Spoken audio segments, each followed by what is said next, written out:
शुभ सकाळ आज हूँ 14 जानुआरी रविवार आज देश विदेशर मुख्य 10टी खबर उपर आमे नजर पकाइबा। प्रत्येक खबर अति आपणकर दरकार एवं कामर मध्य। नजर पकाइबा आगरु आम यूट्यूब चैनल को सब्सक्राइब करिनाहांती जदि आम चैनल को सब्सक्राइब करंतु। खबर नंबर 1 बापांक जुईरे ढाळिले मद रखिले बीडी ओ पान।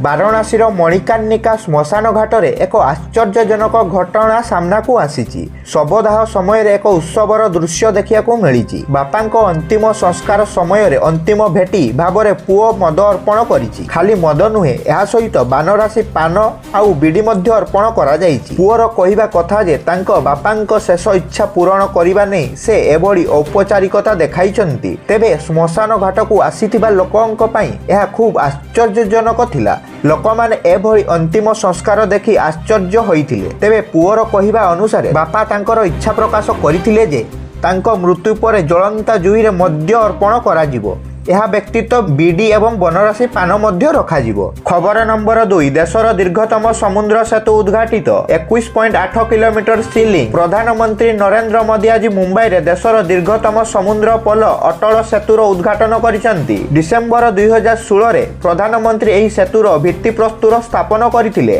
एही पोलर लंब 21.8 किलोमीटर एवं यह मुख्यतः दक्षिण मुंबई एवं नाभी मुंबई मध्य रे यात्रा करुतबा लोकमानंकर 2 घंटार लंबा यात्रा एबे 15 मिनिट रे संभव हब।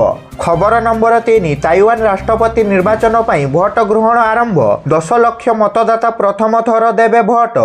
ताइवान रे परवर्ती राष्ट्रपति चयन पई मतदान शनिवार आरंभ होईची। एही भोटिंग रे समुदाय 1,90,00,000 लोक भाग नैचंती। एथि मध्यरु 10 लाख भोटर प्रथम थर पई भोट प्रक्रिया रे एक अंश एबे एही भोट मोट 18,000 मतदान केंद्र रे करा जाईतिला। चाइना सह तिक्तता मध्य रे ताइवान रे राष्ट्रपति निर्वाचन अनुष्ठित हेउची। खबर नंबर 4 कोहली एबे जेउ भली खेलुचंती सहजरे सचिनंक 100 शतकर रेकर्ड भांगिबे। निकटरे मुंबई रे दिनिकिया विश्वकप मैच समय कोहली सचिनंक दिनिकिया रे 49 शतकर विश्व रेकर्ड को भांगिथिले। एबे तांको नजर सचिनंक टेस्ट रे 51 एवं अंतर्जातीय स्तर रे 100 शतकर रेकर्ड उपर रहिछि। एई नै वेस्टइंडीज को 2 थर विश्व चैंपियन कराइथिबा पूर्वतन अधिनायक क्लिव लॉयड मत रखिचंती। लॉयड कोलकाता रे खबरदातांक प्रश्नर उत्तर कहिचंती सचिनंक रेकर्ड भांगिया को केते समय लागिबो जाने ना, हेले कोहली एबे फिट अछंती। जेउ भली भाबे से बैटिंग करूचंती से किछि भी रेकर्ड हासिल करि पारंती।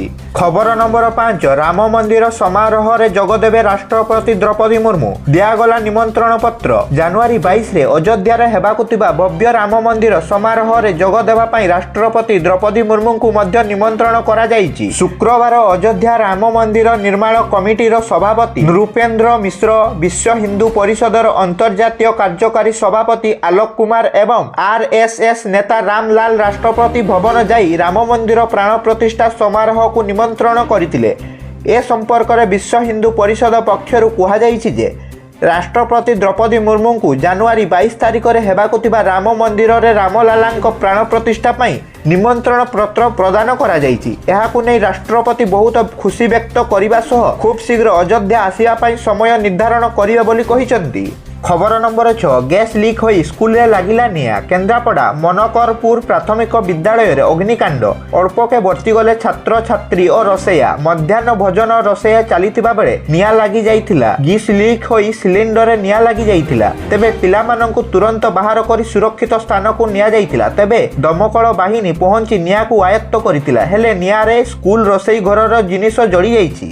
खबर नंबर 7 राज्यवासी को अनुभव हब आहुरी शीत। राज्यवासी को अनुभव हब आहुरी शीत। सूचना अनुसार उपकूल ओडिशा रे राति रे तापमात्रा 15 डिग्री तले पुणी थरे रहिबो बोली पाणीपाग विभाग पक्षरु सूचना दिया जायछि। एहा सह आभ्यंतरीण ओडिशा रे 10 डिग्री तले तापमात्रा रहिबो बोली आकलन करा जायछि। एहा सह राज्यर घन कुहुडी हेबो बोली सूचना दिया जायछि।